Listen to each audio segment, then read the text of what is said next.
કેમ છો વાલા ભાઈઓ બહેનો? ટાટ એચએસની તૈયારી પૂરજોશમાં ચાલી રહી છે અને હિન્દીનું આપણે અગાઉ જે મટીરિયલ વિષય વસ્તુ પ્રયોજનમૂલકનું તમે વાંચન કરી રહ્યા છો, જે તમારી પરીક્ષામાં ખરેખર ખૂબ ઉપયોગી થશે.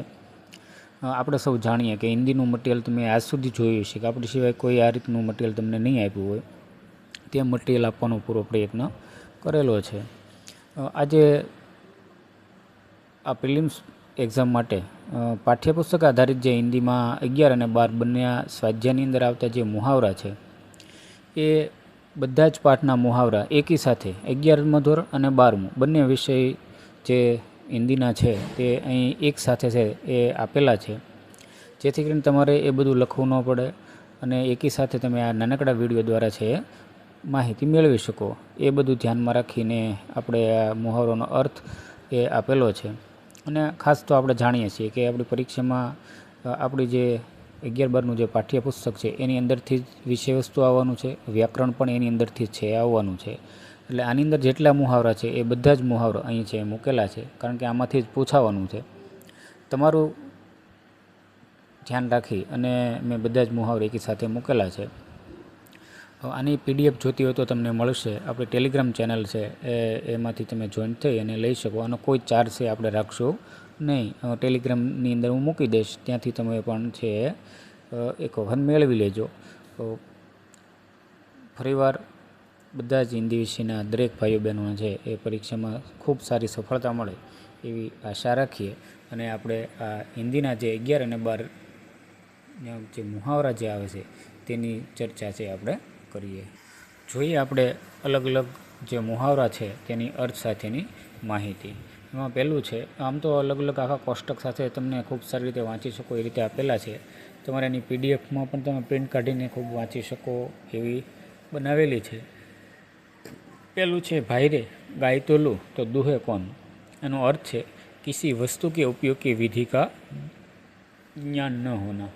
બીજું છે પાनी फिरना, એટલે કે શબ્દ વ્યર્થ હોના. तीजो मुहावरो है उक्का पानी बंद होना, जाति या समाज से बहिष्कृत करना. भाई बहनों આપણે આ અભ્યાસક્રમની જ છે એટલે અભ્યાસક્રમમાંથી જ પૂછાતું હોય છે મોટે ભાગે, એટલે એ સમાવેશ કરેલા છે. બાકી વ્યાકરણ કહેવાય, વ્યાકરણ છે ગમે ત્યાંથી પૂછી શકે, પણ જો આપણી પાઠ્યપુસ્તકમાંથી આવ્યું તો આની બહાર છે કાંઈ જશે નહીં. પાણી ઉતરના એટલે કે ઇજ્જત ખત્મ હોના. દિલ કા મેલ દૂર હોના, એનો અર્થ થાય છે કડવાહટ યા દુર્ભાવના ખત્મ હોના. आँखें चार होना, एनो अर्थ थाय छे आँखें मिलना. आँखों आँखों में बात होना, एनो अर्थ है इशारों में बात होना. 8मो मुहावरो है आँखें झुकाना, एनो अर्थ है शर्मिंदा होना. 9मो है माथे पर बल पड़ना, एनो अर्थ है आघात लगना यानी चिंता होना. दांतों से होठ दबाना, एनो अर्थ थाय छे चुप रहना यानी कि क्रोध को रोकना. मन हल्का होना, एनो अर्थ है शांति मिलना. आग लगाकर गलना, एनो अर्थ थाय छे स्वयं नष्ट होना. 13मु है पीड़ाओं में पड़ना, एनो अर्थ थाय छे दुख सहकर बड़ा होना. 14मु है मुहावरो टस से मस न होना, यानी कि अडिग रहना. 15मु है सीना तानना, यानी कि स्वाभिमान से भरपूर होना, मुकाबले को तैयार होना. दिलों में पलना, यानी से बेहद प्यार या सम्मान पाना. 17मु है दो हाथ करना, एनो अर्थ थाय छे युद्ध करना यानी कि लड़ना. 18मु है इतिहास होना, अमर होना अथवा अद्वितीय काम करना. 19मु है आँख मिचोली खेलना, एनो अर्थ थाय छे लुका छिपी का खेल खेलना. त्यारबाद है राह फूटना, यानी कि रास्ता निकलना. 21मु है बात पलटना, एनो अर्थ थाय छे बात बदलना.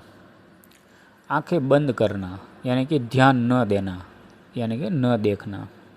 23मु है राह रोकना, एनो अर्थ है बाधक बनना. त्यारबाद 24मु है कुलांचे भरना, यानी कि चौकड़ी मारना, उछल कूद करना. 25मु है आँखों का तारा, एनो अर्थ थाय छे बहुत प्रिय होना. 26मो मुहावरो है मुर्शिद होकर गिरना, एनो अर्थ थाय छे बेहोश होकर गिरना. 27मु है सब जवाब दिखाना, एनो अर्थ थाय छे अपना काम साधने के लिए झूठी आशा दिलाना. नाक में दम करना, एनो अर्थ थाय छे जीना हराम कर देना. 29મું છે बात न पचना, એનો અર્થ થાય છે અવિશ્વસનીય હોના। 30મું છે ફૂલા ન સમાના, એટલે કે અત્યંત પ્રસન્ન હોના। 31મું છે નિગાહ में बांध लेना, એનો અર્થ થાય છે સદૈવ યાદ રખના। 32મું છે ओ बार होना, એનો અર્થ થાય છે લાભ ही लाभ होना। 33મું છે घास फूस की तरह बढ़ना, એનો અર્થ થાય છે बहुत तेजी से बढ़ना। 34મું છે हृदय में शूल उठना, એટલે કે मन में बहुत पीड़ा होना। 35મું મિત્રો મુહાવરો છે કે इज्जत धूल में मिलना, એનો અર્થ થાય છે बहुत बेइज्जत होना। ત્યારબાદ 36મું છે पैरों तले कुचल डालना, એનો અર્થ થાય છે નષ્ટ કરી દેના। 37મું છે ટીકા ટિપ્પણી કરના, તો એનો અર્થ થાય છે નિંદા કરના। 38મું છે सिर पीटना, એનો અર્થ થાય છે बहुत अधिक दुखी होना। 39મું છે सीधे मुंह बात न करना, એનો અર્થ થાય છે नाराजगी व्यक्त करना। 40મું છે लल्लो चप्पो करना, यानी कि खुशामद करना या चापलूसी करना। 41મું છે मुंह में कालिख लगना, એનો અર્થ મિત્રો થાય છે अपमानित और कलंकित होना। 42મું છે राह में आँख बिछाना, એનો અર્થ થાય છે बेसब्री से किसी का इंतजार करना।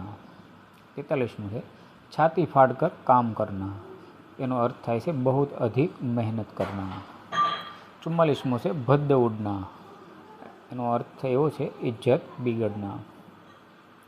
લાજ રખના, એનો અર્થ થાય છે ઇજ્જત બચાના। 46મું છે टांग अडाना, टांग अडानाનો અર્થ થાય છે દખલ દેના, यानी कि अवरोध पैदा करना। पल्ला पकड़ना, એનો અર્થ થાય છે સહારો લેના।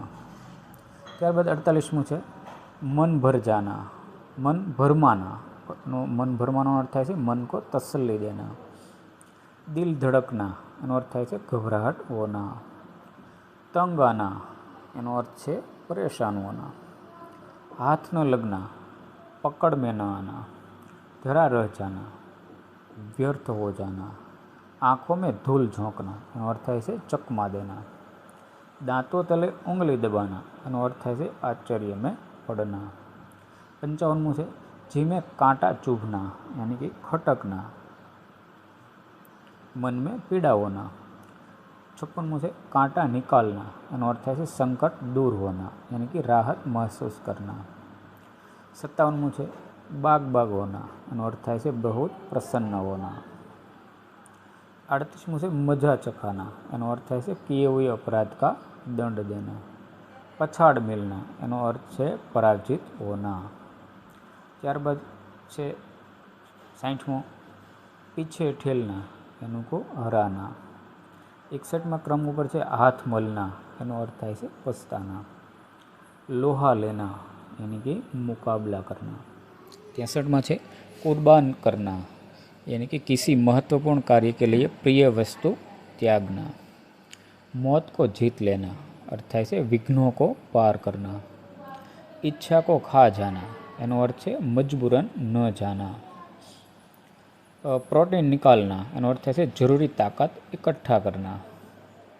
विचलित होना, यानी कि दुखी होना। 68માં છે खटिया खड़ी होना, એનો અર્થ છે मुसीबत में पड़ना। अभिनंदन करना, એનો અર્થ થાય છે સ્વાગત યા सम्मान करना। 70માં છે श्रद्धेय, એનો અર્થ થાય છે श्रद्धा और आदर से युक्त।